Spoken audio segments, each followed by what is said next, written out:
વિદ્યાર્થી મિત્રો, dark horse સાયન્સની યુટ્યુબ ચેનલ પર આપ સૌનું હાર્દિક સ્વાગત છે. તો અત્યાર સુધી ગુજકેટની અંદર આ જે સિરીઝ છે એની અંદર આપણે chapter number 1, chapter number 4, chapter number 9 આ બધા જોઈ ચૂક્યા છીએ. હવે આજે આપણે એક ત્રીજું ચેપ્ટર કે જેની અંદર થોડા દાખલા પૂછાવાની શક્યતા છે, તો પ્રેક્ટિસ કરવી પડશે. એના માટે ઓલરેડી તમને ટેક્સ્ટ બુકના બધા જ કન્સેપ્ટ ખબર હોવા જોઈએ કે કેવા પ્રકારના એક્ઝામ્પલ છે. મોસ્ટ પ્રોબેબિલિટી છે કે આમાંથી ન્યુમેરિકલ્સ પૂછાવાની શક્યતા 100% છે. બરાબર છે? તો જો ન્યુમેરિકલ્સ પૂછાશે થોડોક ટાઈમ લાગશે, અને થોડોક ટાઈમ લાગે તો આનો મતલબ કે બીજા એવા ક્વેશ્ચન હશે કે જેની અંદર તમારો ટાઈમ ઓછો વપરાશે. બરાબર છે? તો આજે આપણે ત્રીજું ચેપ્ટર સ્ટાર્ટ કરીએ છીએ, વિદ્યુત રસાયણ શાસ્ત્ર, કે જેની અંદર એમસીક્યુમાં જોવા જઈએ તો પહેલો જ એમસીક્યુ છે, સમજો. Ag by Ag plus 1 સાંદ્રતા છે એની 0.01 molar. Ag plus 0.1 molar. Ag કોષ માટે ચાર ઓપ્શન આપેલા છે, ગુજકેટ 2007. કયું સાચું છે, કયું ખોટું છે, ગણતરી કરશો ત્યારે ખબર પડશે. તો પહેલા તો એ ખબર હોવી જોઈએ નષ્ટ સમીકરણ. આપણને દરેકને ખબર છે નષ્ટ સમીકરણ છે શું. તો કે નષ્ટ સમીકરણ એટલે કે ઈ સેલ બરાબર E not cell minus 0.059 upon n log anode ઉપરની સાંદ્રતા ભાગ્યા કેથોડ ઉપરની સાંદ્રતા.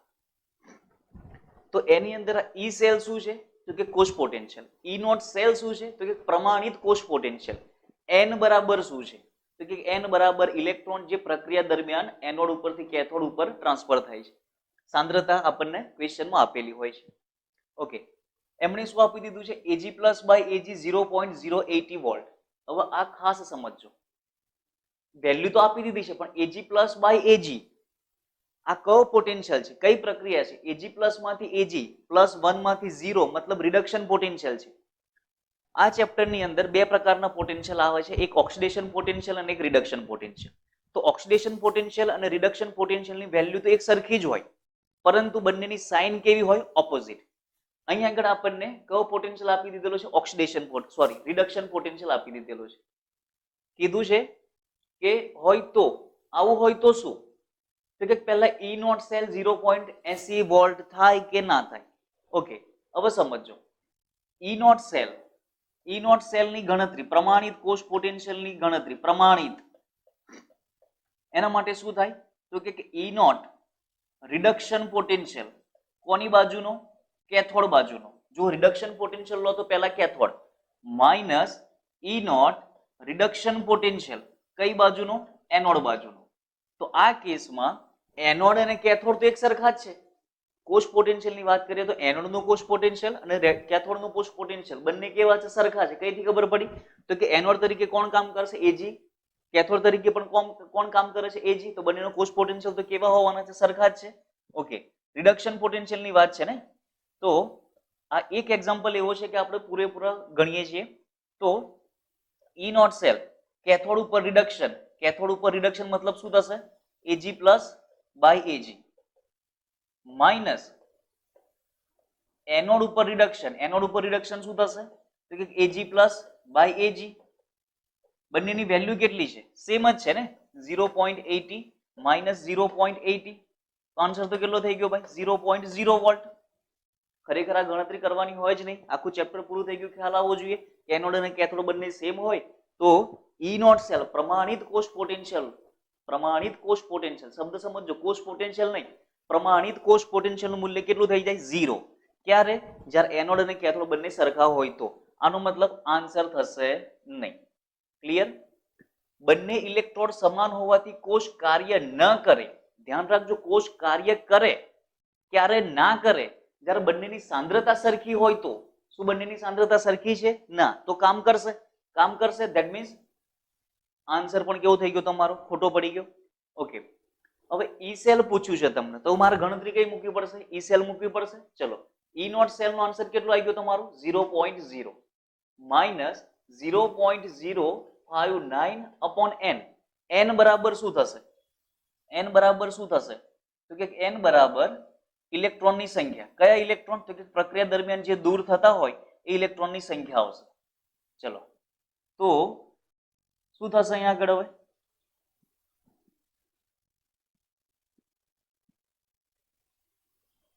પ્રક્રિયા દરમિયાન કેટલા ઇલેક્ટ્રોન છૂટા પડે છે?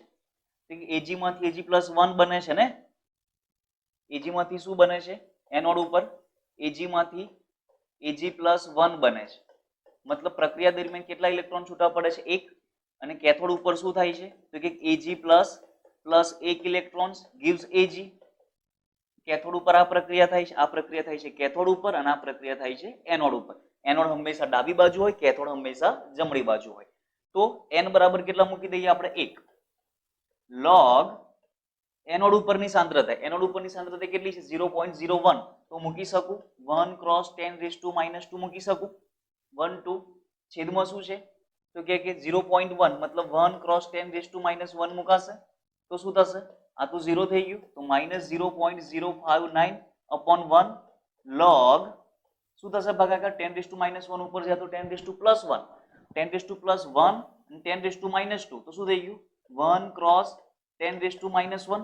આનું કેલ્ક્યુલેશન ખબર હોવી જોઈએ. કઈ રીતે કેલ્ક્યુલેશન થશે આનું? તો કે log 1 × 10⁻². આને છૂટું પાડો તો શું થશે? તો કે log 1 plus log 10⁻². Sorry 10⁻1. 10⁻1. log 1 નો આન્સર કેટલો થાય? 0 પ્લસ log 10⁻1 નો આન્સર કેટલો થાય? -1. તો ઓલ ઓવર આનો આન્સર કેટલો આવી ગયો? -1. તો આપણે શું મૂકશું? 0.059 માઇનસ સોરી મલ્ટીપ્લાઇડ બાય છે ને, મલ્ટીપ્લાઇડ બાય -1. તો આન્સર શું થઈ ગયું? આગળ બી માઇનસ છે તો માઇનસ માઇનસ પ્લસ, તો 0.059 વોલ્ટ. તો જુઓ છો આન્સર કયો છે? 0.059 વોલ્ટ. આ એક દાખલો એટલા માટે આખો કરાયો છે કે આગળ હવે આપણે સીધે સીધા સૂત્ર ખબર પડી જવા જોઈએ. ક્લિયર? નેક્સ્ટ ક્વેશ્ચન જુઓ. હવે દરેકની અંદર એટલા બધા પણ ન્યુમેરિકલ્સ નહીં હોય, લોજિક હશે તો ખબર પડી જશે. એના માટે કન્સેપ્ટ ક્લિયર હોવા જોઈએ. Fe/Fe+2 x મોલર છે. Cu+2 ની સાંદ્રતા આપી છે 0.01 molar by Cu.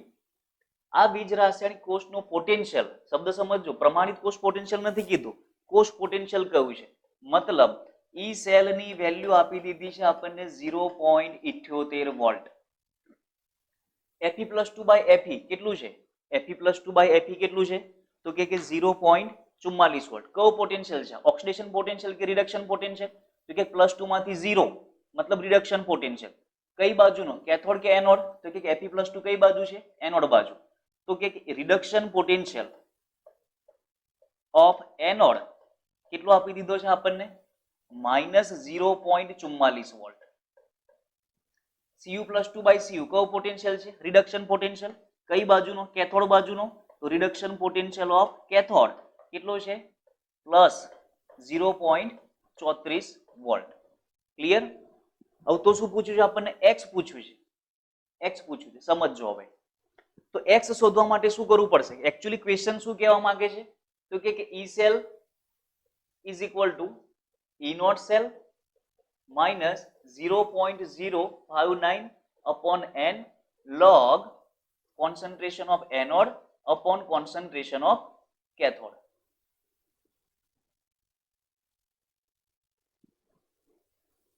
Concentration of cathode. તો જો E cell ની વેલ્યુ આપી દીધી 0.78 વોલ્ટ. E naught cell ની વેલ્યુ આપણે આ બે ડેટા ઉપરથી શોધી લઈશું. n આપણને ખબર છે પ્રક્રિયા દરમિયાન Fe માંથી Fe+2 મતલબ 2 ઇલેક્ટ્રોન, +2 માંથી 0 મતલબ 2 ઇલેક્ટ્રોન. તો n બરાબર 2 આવી ગયા. એનોડ અને કેથોડ. તો એનોડ કેટલું આપ્યું છે આપણને? x. અને x આપેલું છે અને આ x શોધવાનું કીધું છે. કેથોડ પરની સાંદ્રતા આપણને આપી દીધેલી છે. બરાબર છે? તો શું કરશો? તો કે પહેલા E naught cell શોધી લઈએ. તો E naught cell બરાબર શું થશે? તો કે reduction potential of cathode, reduction potential of cathode minus reduction potential of anode. Reduction potential of cathode કેટલો છે? તો કે +0.34 વોલ્ટ માઇનસ એનોડ કેટલો છે રિડક્શન પોટેન્શિયલ -0.44 વોલ્ટ છે. સરવાળો કરીએ માઇનસ માઇનસ પ્લસ થઈ જશે તો 0.34 પ્લસ 0.44 તો આન્સર કેટલો થશે 4 ને 4 8 0.78 વોલ્ટ. ઓકે, હવે ઈ નોટ સેલ નો આન્સર કેટલો આવે 0.78 વોલ્ટ. ઈ સેલ પણ કેટલો છે 0.78 વોલ્ટ. તો 0.78 volt is equal two 0.78 volt તો થઈ ગયો. હવે શું કરશો, બધું કેલ્ક્યુલેશન કરવા નહીં જવાનું. શું થશે મને એવું કહો, આ બંને ઇક્વલ થઈ ગયું. આનો મતલબ શું? ઇક્વલ થઈ ગયું. ઈ નોટ સેલ પ્રમાણિત કોષ પોટેન્શિયલ અને કોષ પોટેન્શિયલ સરખો થાય એનો મતલબ કે બંને બાજુ સાંદ્રતા કેવી થઈ જવી જોઈએ સરખી. એનો મતલબ કે જેટલી સાંદ્રતા કેથોડ ઉપર છે એટલી જ સાંદ્રતા કઈ આગળ હશે એનોડ ઉપર. યાદ રાખજો કે જ્યારે પણ ઈ નોટ સેલ અને ઈ સેલ સરખું થાય, ફરી નોંધ કરવું હોય તો કરી રાખજો કે જ્યારે પણ ઈ નોટ સેલ બરાબર ઈ સેલ થાય, આનો મતલબ કે કેથોડની સાંદ્રતા, આગળ બહુ બધા ક્વેશ્ચન આવશે આના, કેથોડની સાંદ્રતા બરાબર એનોડ પરની સાંદ્રતા. તો આ કેસમાં કેથોડની સાંદ્રતા કેટલી છે 0.01, એનોડ ઉપરની સાંદ્રતા કેટલી હશે 0.01. ક્લિયર દરેકને? તો આગળ જોઈએ.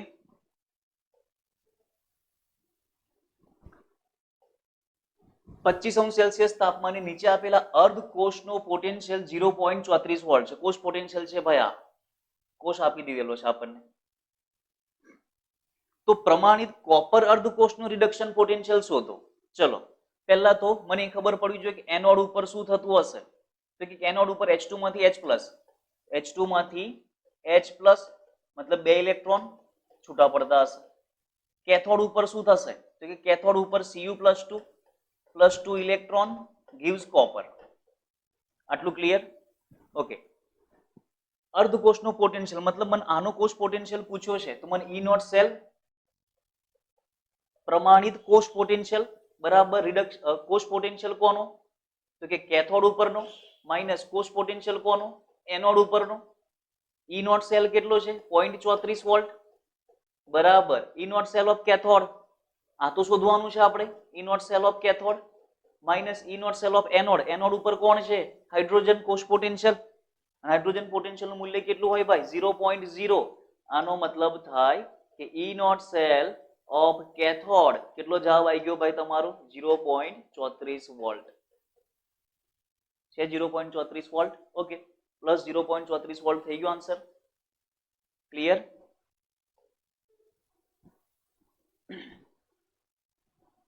નેક્સ્ટ જોઈએ આપણે. ઓકે, હવે આ ક્વેશ્ચન સમજજો. આ ટોપિક રિલેટેડ પૂછવાની શક્યતા ખરી. વન નોર્મલ CH3COOH નો અવરોધ R બરાબર 250 ઓમ આપી દીધેલો છે આપણને. આ વાહકતા કોષનો અચળાંક મતલબ G સ્ટાર બરાબર 1.15 સેન્ટીમીટર ઇન્વર્સ છે. વન નોર્મલ CH3 તુલ્ય વાહકતા કેટલી થશે? તો લેમ્બડા ઇક્વિવેલન્ટ, ગુજરાતીમાં લોકો હોય તો તુલ્ય વાહકતા પૂછ્યું છે આપણને. તુલ્ય વાહકતા કેટલી થાય? તો આપણને મોલર વાહકતાનું સૂત્ર ખબર છે. એનું એક સૂત્ર છે એમાં મૂકી દઈશું આપણે તુલ્ય વાહકતામાં. તો તુલ્ય વાહકતા બરાબર શું થશે ભાઈ? K ગુણ્યા 1000 ભાગ્યા સાંદ્રતા. પરંતુ આગળ સાંદ્રતા કયા શબ્દમાં લઈશું આપણે? નોર્માલિટી. નોર્માલિટી તો કેટલી આપી દીધી આપણને 1 ગુણ્યા 1000 તો છે જ, પરંતુ K ની વેલ્યુ આપણી જોડે છે નહીં. તો K માટે સીધે સીધું સૂત્ર છે તો કે K બરાબર વાહકતા બરાબર મોલર વાહકતા. મોલર વાહકતા બરાબર સૂત્ર શું થશે ભાઈ? તો કે G સ્ટાર અપોન R કે R અપોન G સ્ટાર થાય. તો અહીં આગળ મૂકી દઈએ આપણે 1.15 સોરી સૂત્ર મૂકી દઈએ તો સૂત્ર શું થશે? G star upon R. G star upon R. G star કેટલું છે? તો કે 1.15 ભાગ્યા R કેટલું છે? તો કે 250. 1.15 ભાગ્યા 250 કરીએ કેટલો આન્સર થાય?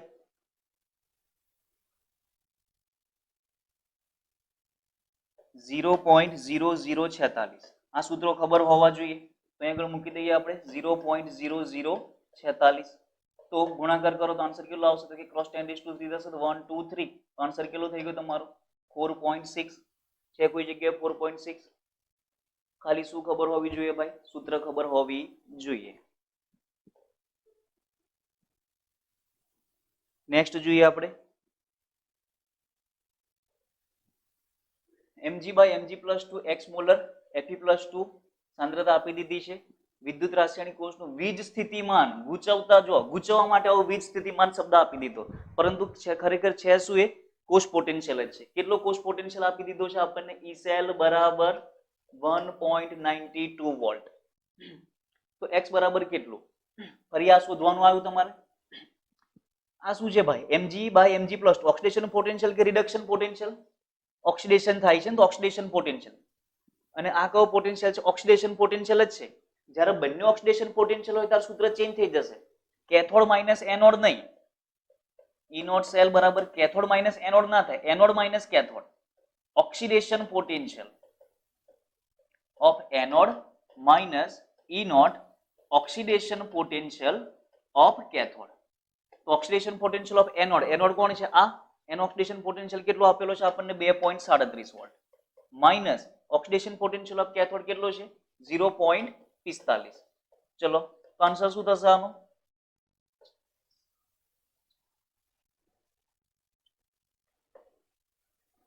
.92 વોલ્ટ આવ્યો. ઓકે, આ શું મળ્યું તમને? 1.92 વોલ્ટ શું મળ્યું? ઈ સેલ. અને ઈ સેલ પણ કેટલો આપેલો છે? આ કોષ પોટેન્શિયલ છે, આ પ્રમાણિત કોષ પોટેન્શિયલ છે. ફરી એનો ક્વેશ્ચન રિપીટ થયો, જ્યારે કોષ પોટેન્શિયલ અને પ્રમાણિત કોષ પોટેન્શિયલ એક સરખા જ હોય, એનો મતલબ કે બંને બાજુ સાંદ્રતા પણ કેવી હશે? સરખી. તો x કેટલું આવશે ભાઈ? 0.01 મોલર. ક્લિયર? જો નેક્સ્ટ સૂત્ર પૂછ્યું છે, પ્રમાણિત મુક્ત ઉર્જા ડેલ્ટા જી અને કેપી. કેપી મતલબ દબાણ માટેનો અચળાંક લીધેલો છે, સંતુલન અચળાંક. કેસી પણ હોય છે કે ખાલી કે પણ લખાય છે. આપણી જોડે બેઠે બેઠું સૂત્ર જ છે કે કેપી બરાબર E⁻⁻⁰ ચલો E/RT તો ના જ હોય, આ પણ સીધે સીધું નથી. આ સૂત્ર તો ખોટું જ છે. આ સૂત્ર એકચ્યુઅલી છે શું? તો કે delta G naught is equal to -RT ln K છે. કેપી મૂકી શકો, કેસી મૂકી શકો, સૂત્ર તો આવું છે, એમણે ઇન્ટરચેન્જ કરી દીધું છે. તો આન્સર શું થઈ જશે તમારો? એ. નેક્સ્ટ જોઈએ આપણે. ઓકે, હવે આ ક્વેશ્ચન સમજજો કે પીગાડેલા CuNO3 ટ્વાઇસ અને AlNO3 થ્રાઇસ ના જુદા જુદા બે વિદ્યુત વિભાજન કોષોને શ્રેણીબદ્ધ કરીને વિદ્યુત પ્રવાહ પસાર કરવાથી.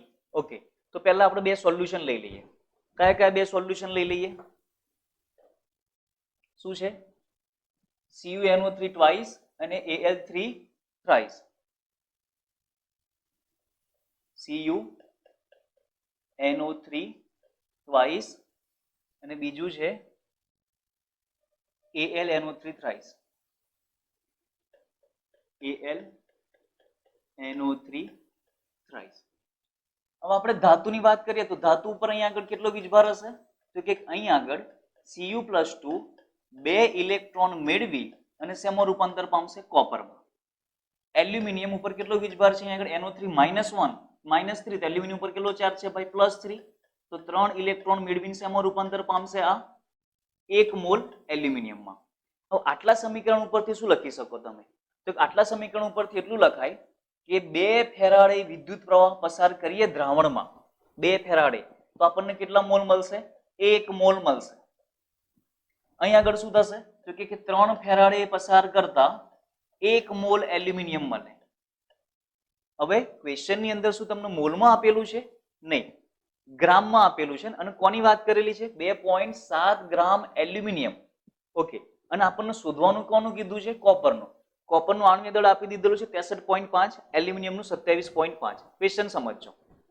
એમણે એવું કહી દીધું છે કે 3 ફેરાડે એ 1 મોલ. આવું કહી શકાય કે 3 ફેરાડે એ 1 મોલ મતલબ 27 ગ્રામ મળે છે. ઓકે, ટોપિક ખબર હોવો જોઈએ. ઊંધું લખો હવે કે 27 ગ્રામ મેળવવું હોય તો કેટલા ફેરાડે જોઈશે? 3 ફેરાડે. પરંતુ શું તમારે 27 ગ્રામ લીધું, તમને કેટલું મળ્યું? તો કે 2.7 ગ્રામ. આનો મતલબ કે જો 2.7 ગ્રામ જોઈતું હોય તો કેટલો ફેરાડે પસાર કરવો પડે? તો કે 1 દશાંશ ચિહ્ન આગળ આવ્યા તો અહીંયા પણ 1 દશાંશ ચિહ્ન આવો તો કેટલા ફેરાડે થઈ ગયો? 3 ફેરાડે પસાર થયો હશે 2.7 ગ્રામ મેળવવા માટે. આટલું ક્લિયર? હવે આ અને આ બંને શ્રેણીમાં જોડેલા છે. આનો મતલબ કે જેટલા ફેરાડે આમાં પસાર કર્યા હશે એટલા જ ફેરાડે આમાં પસાર થયા હશે. ક્લિયર? તો કે આવું લખી શકાય કે 2 ફેરાડે પસાર કરો તો 63.5 ગ્રામ કોપર મળે આપણને. પરંતુ શું તમે 2 ફેરાડે પસાર કર્યો છે? ના, આમાં 0.3 ફેરાડે, તો આમાં પણ 0.3 ફેરાડે. તો 0.3 ફેરાડે પસાર કરતા કેટલા ગ્રામ મળે? તો કેલ્ક્યુલેશન થઈ જાય સીધે સીધું 63.5 ગુણ્યા 0.3 ભાગ્યા 2. તો આનો આન્સર કેટલો થશે? કેલ્ક્યુલેશન કરીને જોઈ લઈએ. 63.5 મલ્ટીપ્લાઇડ બાય 0.3 ડિવાઇડેડ બાય 2. કેટલો જવાબ આવે છે ભાઈ? 9.525 ગ્રામ. ખાસ સમજજો. અને આવા એક્ઝામ્પલ પૂછાય છે, એકનો ફેરાડે આપેલો, એક ફેરાડે શોધવાનો, એનું કેલ્ક્યુલેશન બીજામાં. તો આવો આન્સર હોવો જોઈએ આપણી જોડે 9.525 ગ્રામ. ક્લિયર? ક્વેશ્ચન સહેલો છે, ખાસ સમજજો.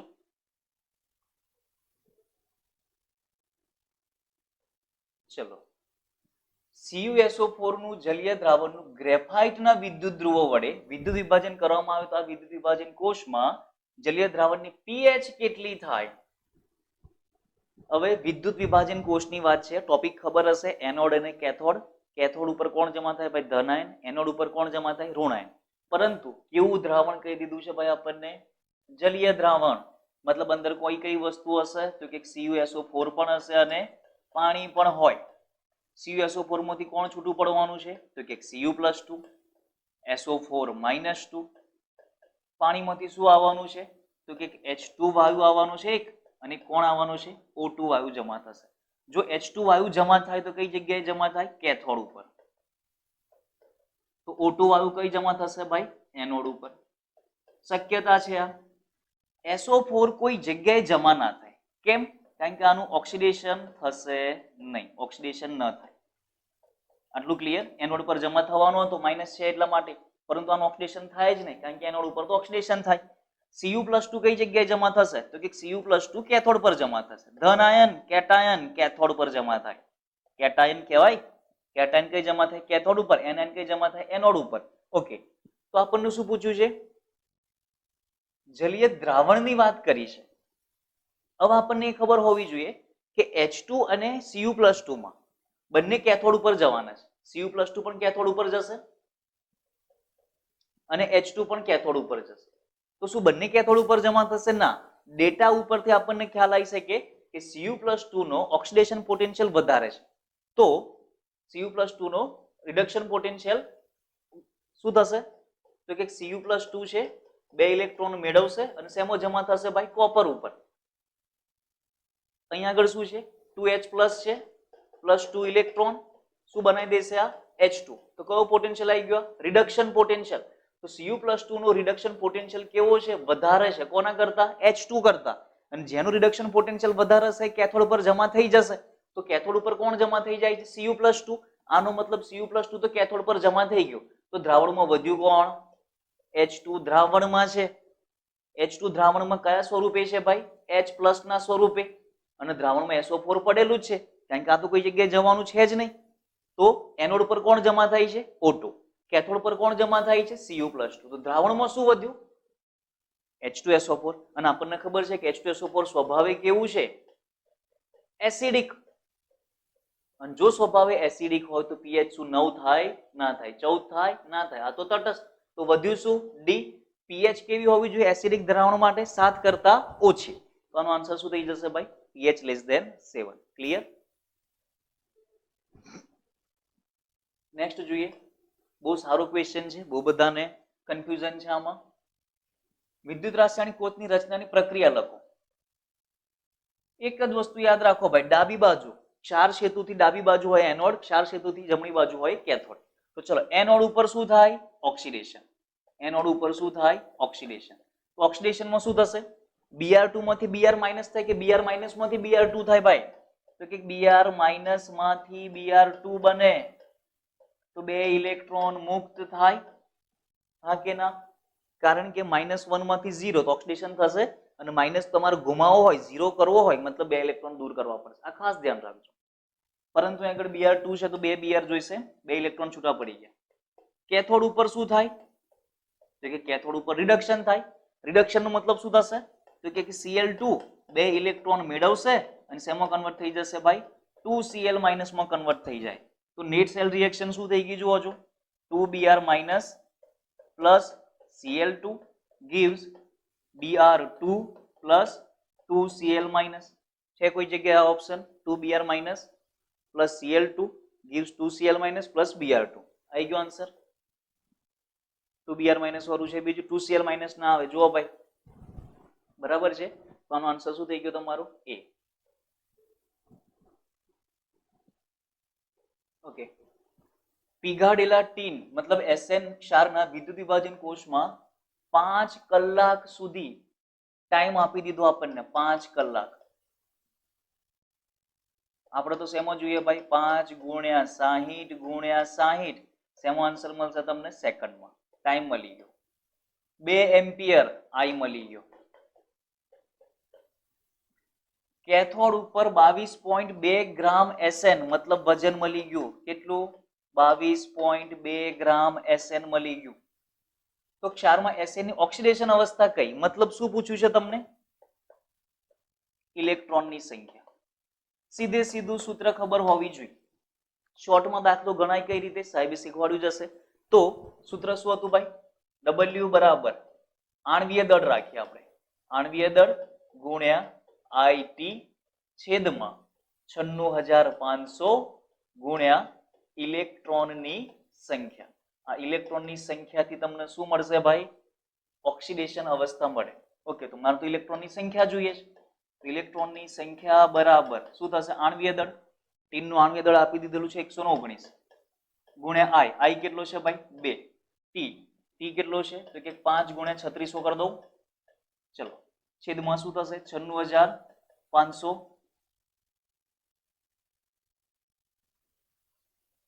છેદમાં શું આવશે? 96500 ગુણ્યા W નીચે આવશે. W કેટલું છે ભાઈ? 22.2 ગ્રામ. ચલો, આ બધાનું કેલ્ક્યુલેશન કરીએ તો શું આન્સર થશે? કેલ્ક્યુલેશન જાતે કરી જુઓ છો. આણ્વીય દળ કેટલું છે? 119 ગુણ્યા 2 ગુણ્યા 3600 ગુણ્યા 5 ભાગ્યા 96500. જે જવાબ આવ્યો એના ભાગ્યા 22.2. એપ્રોક્સ આન્સર કેટલો આવશે ભાઈ તમારો? 1.99. અને 1.99 એટલે એપ્રોક્સ કેટલો આન્સર થશે? 2. તો ઇલેક્ટ્રોનની સંખ્યા 2 છે. તો આ પ્લે કરશે, શું કરશે ભાઈ? 2 ઇલેક્ટ્રોન દૂર કરશે. એટલા માટે ઓક્સિડેશન અવસ્થા કઈ થઈ જશે? +2. ક્લિયર દરેકને? ધ્યાન રાખજો, આ રીતના ક્વેશ્ચન પૂછાતા હોય છે. ઓકે. H3O+ ની હાજરીમાં થતા ધાતુ ક્ષારણમાં કેથોડ ઉપર, જો થિયરીમાંથી બેઠી રિએક્શન પૂછી નાખેલી છે, તો કેથોડ ઉપર કઈ રિએક્શન થશે? તો O2 + 4H+ પર. ઓકે, આ રિએક્શન ક્ષારણની થિયરીમાં આવી ગયેલી છે. સી આન્સર થશે આનો.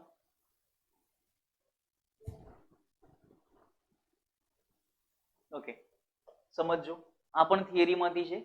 ધાત્વીય અથવા ઇલેક્ટ્રોનીય વાહકતાના સંદર્ભમાં કયું વિધાન ખોટું છે? બહુ બધી વખત મારે ભૂલો પડે છે ક્વેશ્ચન સમજવામાં, તો ખાસ ધ્યાન રાખજો તમે પણ. ધાત્વીય વાહકતા ધાતુના બંધારણ અને તેની લાક્ષણિકતા ઉપર આધાર રાખે છે. ધાતુ ઉપર તો આધાર રાખે જ વાહકતા, કારણ કે પોતે જ ઇલેક્ટ્રોનનું દાન કરવાના છે. તો ધાત્વીય વાહકતા ધાતુના બંધારણ ઉપર તો આધાર રાખશે જ. સાચું છે, સાચું વિધાન છે આ, સાચું છે. તાપમાનના વધારો કરવાથી ધાતુની વિદ્યુતીય વાહકતા વધે છે? ના ભાઈ ના. શું થાય? ઘટે. કારણ કે તાપમાન વધારો તો શું થશે? અવરોધ વધે, અને અવરોધ વધશે તો વાહકતા શું થશે? ઘટશે. મતલબ આ વિધાન કેવું છે? ખોટું છે. આ વિધાન કેવું છે? ખોટું. તમને શું પૂછ્યું છે? ખોટું. તો આનો આન્સર શું થઈ ગયો ભાઈ? બી થઈ ગયો. આગળ જોવાની કોઈ જરૂર છે જ નહીં. જો કન્ફર્મ હોય તો, અને છતાંય એક્ઝામમાં ટાઈમ મળે ચેક કરી લેવાનું બાકીના. કયો કોષ સાંદ્રતા કોષ છે? હવે આ જૂના સિલેબસ પ્રમાણે છે, નવા સિલેબસમાં સાંદ્રતા કોષ શબ્દ વાપર્યો છે નહીં, પણ પૂછવું હોય તો પૂછી શકાય. અને જો સપોઝ ના ખબર હોય તો બી આન્સર તમે તુક્કો મારી શકો. કઈ રીતે સમજજો? સાંદ્રતા કોષનો મતલબ એ ખબર હોવી જોઈએ કે એનોડ અને કેથોડ બંને કેવા હોવા જોઈએ? સરખા. વિદ્યુત ધ્રુવ, વિદ્યુત વિભાજ્ય. વિદ્યુત ધ્રુવ એટલે કે પટ્ટી, વિદ્યુત વિભાજ્ય મતલબ દ્રાવણ. બંને કેવા હોવા જોઈએ? સરખા. પરંતુ શરત, બંનેની સાંદ્રતા કેવી હોવી જોઈએ? જુદી જુદી. એને ચલો, એનોડ કેથોડ સરખા, પરંતુ સાંદ્રતા કેવી છે? સરખી. તો આ નહીં ગણાય. Zn Zn+2 આ તો આવશે જ નહીં. વિદ્યુત વિભાજન કોષ કહેવાય આને. Cu+2 Cu, Cu+2 Cu. આ બરાબર છે. 0.5 0.5 ખોટું. Platinum H2 HCl HCl H2. Okay. 0.02 0.05 તો આ કયો કોષ થઈ ગયો ભાઈ? સાંદ્રતા કોષ થઈ ગયો. તો આનો આન્સર શું થશે તમારો? ડી.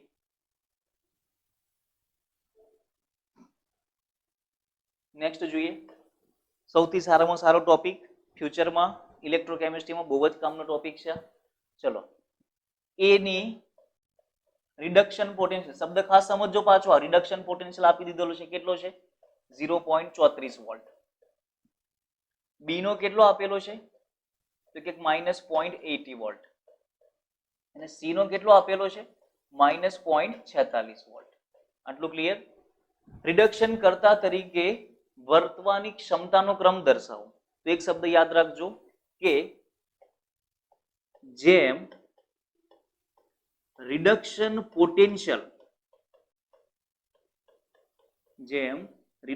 પોટેન્શિયલ નું મૂલ્ય વધુ ઋણ, તેમ રિડક્શન કર્તાની પ્રબળતા વધુ. મૂલ્ય કેવું હોવું જોઈએ? વધુ ઋણ હોવું જોઈએ. વધુ ઋણ કોનું છે? તો કે પહેલા નંબર ઉપર બી આવશે, પછી કોણ આવશે? તો કે સી આવશે, અને પછી કોણ આવશે? તો કે એ આવશે. છે આવું કોઈ ઓપ્શન? બી સી એ છે? તો આન્સર શું થઈ ગયો તમારો? સી. ક્લિયર દરેકને?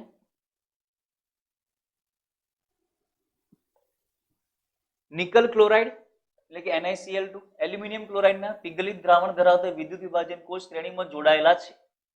ઓકે, બંનેમાંથી એક સમાન વિદ્યુત પ્રવાહ પસાર કરતા એલ્યુમિનિયમ કેટલો મળે છે? 18 ગ્રામ. ત્યારે નિકલ કેટલો મળશે? જુઓ છો, આગળ આપણો દાખલો ગણ્યો તો એ પ્રમાણિત છે. તો જોઈ લઈએ કઈ કઈ વસ્તુ છે ભાઈ. નિકલ ક્લોરાઇડ, નિકલનું આણ્વીય દળ આપી દીધેલું છે. ઓકે,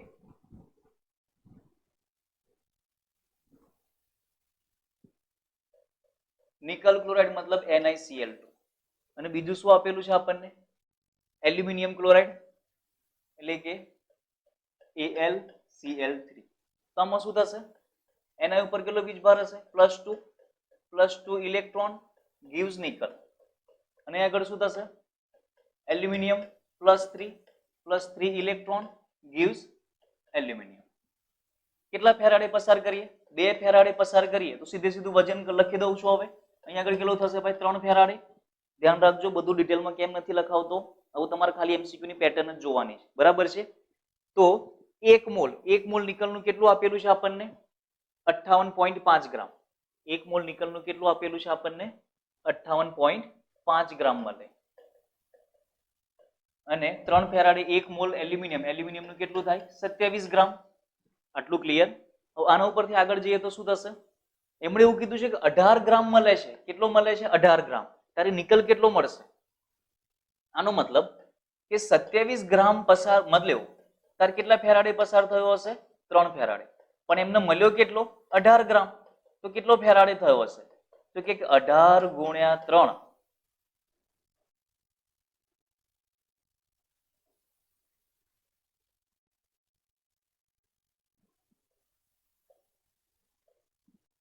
18 ગુણ્યા 3 ભાગ્યા 27. કેટલો જવાબ આવશે ભાઈ? 9 તારી 27, 9 દુ 18. તો કેટલા ફેરાડે થયો? 2 ફેરાડે. અહીંયા પણ 2 ફેરાડે જ છે. 2 ફેરાડે જ પસાર થયો તો 58.5 ગ્રામ. તો આન્સર 58.5 ગ્રામ હોવો જોઈએ. છે? હા, 58.5 ગ્રામ. જો કેલ્ક્યુલેશન બહુ સહેલું કરવાનું. એમને ખાલી એટલું જ ચેક કરવું છે કે તમારો ટોપિક જે છે એ ટોપિક ક્લિયર છે કે નહીં. ક્લિયર? નેક્સ્ટ જોઈએ તો કે 25°C તાપમાને નીચે આપેલા હાઇડ્રોજન અર્ધકોષનો પોટેન્શિયલ આપી દીધો આપણને. કોષનો પોટેન્શિયલ આપી દીધો. E સેલ બરાબર કેટલો આપી દીધો? 0.118 વોલ્ટ. તો H+ આયનના દ્રાવણની pH કેટલી થાય? ઓકે, કશું જ છે નહીં. આપણે લખાણ સંબંધિત પ્રશ્નમાં પણ આ ક્વેશ્ચન આપેલો છે. તો આપણને સૂત્ર ખબર છે કે E સેલ બરાબર E0 cell minus 0.059/n log. સામાન્ય સૂત્ર શું છે? તો કે નિપજ ભાગ્યા પ્રક્રિયક. આ મેઇન સૂત્ર છે. એનોડ પણ કેથોડ જ છે, બરાબર છે? કયો આપેલો છે એમણે PtH2/H+. હવે આના માટે મારે લખવું હોય તો શું થશે? H2 માંથી શું બને છે ભાઈ? 2H+ plus 2 electron. તો આના માટે નિપજ શું થઈ જશે? 2H+. ઓકે, હવે આની આ જ વસ્તુ મારે લખવું હોય તો કઈ રીતે લખવું? તો કે 1/2 H2 આવું લખવાનું. કેમ? કેલ્ક્યુલેશન ઈઝી થઈ જાય. H+ plus 1 electron. કારણ કે જો તમે આ સૂત્ર વાપરશો તો ઉપર સ્ક્વેર કરવો પડશે. તો મારે સ્ક્વેર નથી કરવું, એટલે આ સૂત્ર લઈ લીધું H+. ઓકે, તો નિપજ તરીકે હું શું મૂકી દઉં છું ભાઈ? નિપજ તરીકે હું શું મૂકી દઉં છું? H+. અને અહીંયા આગળ પ્રક્રિયક તરીકે હું શું મૂકી દઉં છું? H2⁻². પરંતુ આનું મૂલ્ય કેટલું છે H2 નું? તો જોવો છો 1 મોલર ગેસ છે, તો આ તો 1 થઈ ગયું, તો log H+ મળી ગયો. કયો પોટેન્શિયલ છે? હાઇડ્રોજન. મૂલ્ય કેટલું હોય આનું? 0.0 માઇનસ 0.059 અપોન n. n બરાબર ઇલેક્ટ્રોન 1. આપણે આ લીધું છે તો 1 આવશે. log H+. ચલો ઈ સેલ આપી દીધું છે તમને 0.0118. 0.0118. તો શું થશે હવે?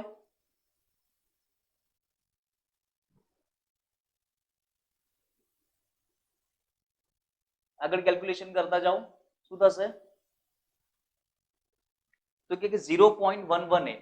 0.0118 ઇઝ ઇક્વલ ટુ, આ વેલ્યુ તો 0 થઈ ગઈ, minus 0.059 log concentration of H+. Okay, તો આને પહેલા ભાગાકારમાં લઈ જઈએ. ભાગાકારમાં લઈ જાઓ તો શું થશે આમાં? તો કે 0.0118 divided by 0.059 is equal to minus log H+. અને આપણને સૂત્ર ખબર છે ભાઈ કે minus log H+ બરાબર શું લખી શકો તમે? pH. કેમ લખ્યું મેં? કારણ કે મને pH પૂછી છે. તો આનો ભાગાકાર કરશો તો કેટલો જવાબ આવશે? જોવો છો 0.0118 divided by 0.059. કેટલો આન્સર આવી ગયો? એક જ મિનિટ, સોરી, આ 0. ભૂલ છે, 0.118 છે. 0.118 divided by 0.059. તો આન્સર કેટલો આવે છે? 2. જોવો છો છે ઓપ્શનમાં 2. તો ખાસ સમજો, pH જ્યારે પૂછે ત્યારે આ રીતના કેલ્ક્યુલેશન હોય છે. બરાબર છે? ટોપિક ખબર હોવા જોઈએ ભાઈ. નવા ટોપિક કરવાનો કોઈ મતલબ છે નહીં અત્યારે. બરાબર છે? x, y અને z ના પ્રમાણિત રિડક્શન પોટેન્શિયલ. ચલો x નો રિડક્શન શબ્દ સમજજો. રિડક્શન પોટેન્શિયલ આપી દીધેલા છે 0.75. y નો કેટલો આપેલો છે? -0.80. અને z નો કેટલો આપેલો છે? -0.25 વોલ્ટ. તો નીચેના પૈકી કયું વિધાન યોગ્ય છે? ઓપ્શન બરાબર જોઈ લેજો. અને હવે હું જે પ્રમાણે સેટ કરું છું એ પ્રમાણે જુઓ. જ્યારે આ રીતના ઓપ્શન હોય ત્યારે આ વેલ્યુને કઈ રીતે ગોઠવવાની? તો સૌથી નીચે હું કઈ લખું છું? -0.80 વોલ્ટ. એ કોની છે? તો કે y ની. કોની છે? y ની. એના ઉપર કઈ લખું છું? તો કે 0.25 વોલ્ટ. એ કોની છે માઇનસમાં? તો કે z ની. અને એનાથી ઉપર કઈ લખું છું? 0.75 વોલ્ટ. આ કોની છે? તો કે x ની. કેમ આવું લખ્યું?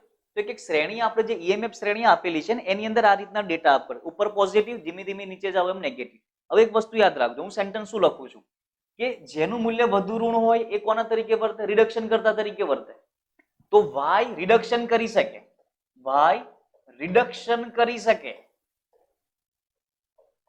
કોનું? ઉપરના બે નું, x અને z નું. બરાબર છે? તો જો આવું છે કોઈ જગ્યાએ, કયું વિધાન યોગ્ય નથી?